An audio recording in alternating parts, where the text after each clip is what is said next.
blink, and a quarter of the year is gone. Back in January, you had energy, a plan. You were ready to make 2025 your turning point. You pictured real change, a new you. But now? Ask yourself honestly, how much have you actually done? Maybe things started well. You were consistent, focused. But then life got messy. You skipped one day, then a week, then a month. Now it's late March, and your goals are collecting dust. That's when the real pain sets in, the shame, the familiar slump. You start thinking, am I just repeating last year? It stings because deep down, you believe this time would be different, and it's not.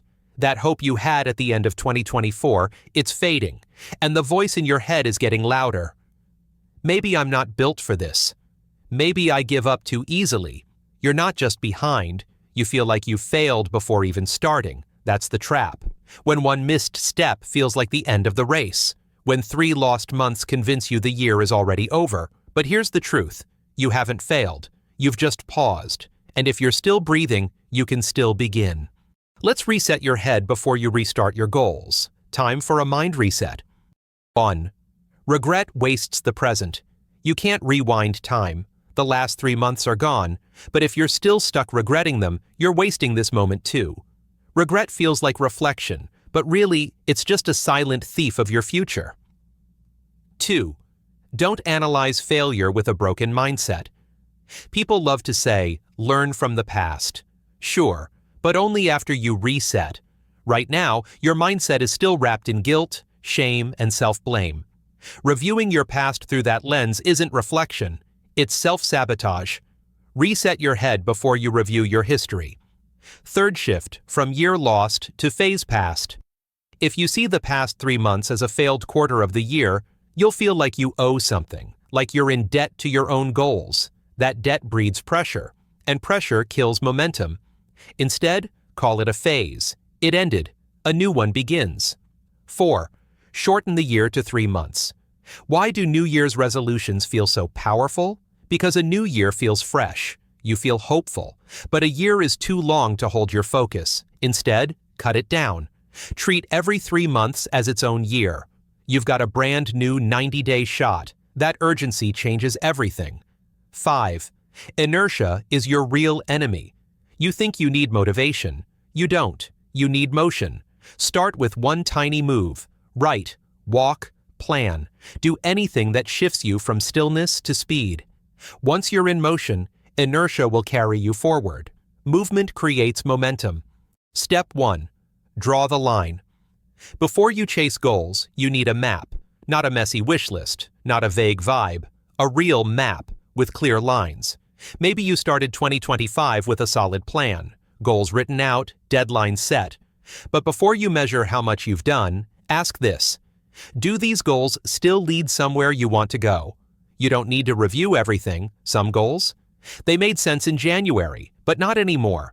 You've changed, and so should your direction. Redraw the map, vision and anti-vision. Ask yourself, in 3, 5, and 10 years, who do I want to become? And just as important, who do I not want to become? Write down 10 things, wants and don't wants. Success leaves clues, so does regret. This is your compass, your why. Once you see it on paper, patterns will show up. So now that you know the direction, set your next checkpoint. Zoom into the next 90 days. What specific results would move you closer to that vision? What feels meaningful, not just impressive? Use the SMART method to ground them. Specific, measurable, achievable, relevant, time-bound. If you've already set yearly goals, great, but edit them. Adjust timelines. Drop what no longer fits. Refocus on what matters now. Draw the line. This is your map. Step 2. Cut it into stone. Big goals sound impressive, but they don't get you results. Daily actions do. You don't achieve a goal by thinking about it. You achieve it by turning it into something you do every single day. Too many people write goals like their wishes. Start a business. Get in shape. Be more focused. But here's the truth. If your goal doesn't tell you what to do today, it's useless. A massive goal with no clear action is a mental trap. It overwhelms you. You feel like you're never doing enough, even when you are. Eventually, you burn out or quit.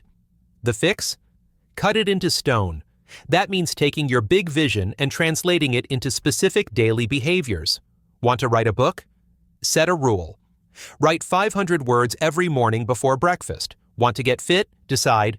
Train at 5 p.m. Monday to Friday. No excuses. Once it's carved into your day, it becomes a habit, not a hope. And here's the key. Don't just plan it, schedule it. Anchor it to something you already do. Attach it to a trigger like waking up, eating lunch, or finishing work. No more vague intentions. No more waiting to feel ready. Every big goal breaks down to a small, repeatable action, and that action needs a time, a place, and zero wiggle room. If it's not happening daily, it's not happening at all. Step 3. Build the arena. You can't win if you're not in the arena. And no, your environment isn't neutral. It's either helping you take action or making it harder without you noticing. Most people rely on willpower, but willpower fades. If you want to take action consistently, you need to remove resistance from your environment. Start with your physical space. Where do you work? Does that space make you want to get started or avoid it? Is your desk clear or cluttered with distractions? Is the lighting bright enough to stay alert? Is the room quiet or filled with random noise that breaks your focus? Is the temperature comfortable or does it make you restless? Your space should make action easy and obvious. If your environment drains your focus before you even start, you're fighting an uphill battle. Next, fix your digital space. Turn off non-essential notifications. Reorganize your phone. Put useful apps up front. Hide the distractions. Use website blockers during deep work. No exceptions. Your phone isn't your opponent. It should be an assistant, not a trap. Then, clear your mental space. Start your morning by writing out whatever's on your mind. Review your goals. Set one clear intention for the day. Just one. If your mind is cluttered, it'll keep looking for ways to escape. You'll start tasks, but never finish them. Finally, manage your energy. Eat real food. Sleep properly. Drink water. Low energy kills momentum, no matter how motivated you feel. Your arena is not just where you sit. It's everything around you. Step 4. Leave a trail. If you want to go far, you can't rely on memory. You need proof, evidence, a breadcrumb trail. Tracking your actions isn't just for accountability, it's how you know you're still on the path. Most people use check marks. Did it or didn't, yes or no, all or nothing. But that kind of thinking kills momentum, because what happens when you don't fully hit the target? You see failure, even if you made real progress. Trade check marks for data. Let's say your daily goal is 10,000 steps. You only managed 2,000 today. With a checkmark system, that's a fail, but in reality, you still moved 20% closer. That's not failure, that's something. Now flip it. Some days you might hit 12,000 steps. But if you're only tracking, did I hit 10K? Then your brain says, stop, done.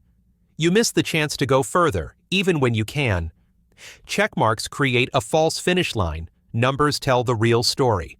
Track your progress in percentages, numbers, visuals. Use a notebook, spreadsheet, or app. Better yet, visualize it. See the line rise, dip, and climb again. That's the rhythm of growth. The power of reflection. Recording your actions does more than measure progress. It makes you honest. It shows you where your time went. Review weekly. Ask, what am I proud of? What slowed me down? Where can I adjust? This is where real growth happens. You can't improve what you don't track. You can't learn from what you forget. Progress isn't linear, but it should be visible. Life isn't a straight line, neither is improvement. But if you're tracking your steps, you'll always know, I'm still moving. The journey doesn't need to be perfect. It just needs to be tracked. Step 5. Protect the fire. Progress isn't about doing more. It's about not stopping completely. When people think of growth, they imagine big days, crushing workouts, deep focus sessions, powerful output. But the real challenge isn't doing more. It's not letting the chain break. You can miss one day, that's life. But miss 2? That's when things start to slide. Not because you've lost the skill, but because you've lost the motion. Every day you skip, you make it easier to skip the next. The habit fades, the energy fades, and soon, even starting again feels like a mountain. That's the danger, not the bad days, but the silent drift that follows them. So here's the rule. Never miss 2 days in a row. Not for the gym, not for writing, not for anything that matters. If you can't do the full routine, do a piece of it. 5 push-ups instead of a full workout. 10 minutes of focus instead of a full work sprint. They protect your momentum. They keep the fire from going out. Your job is simple. Don't let the days pile up with zeros. Even a tiny step keeps you in the game. Even a small win keeps the streak alive. Protect the fire. 1 day is fine. 2 is too many. Thanks for staying to the end. If this helped you, don't just save it. Act on it.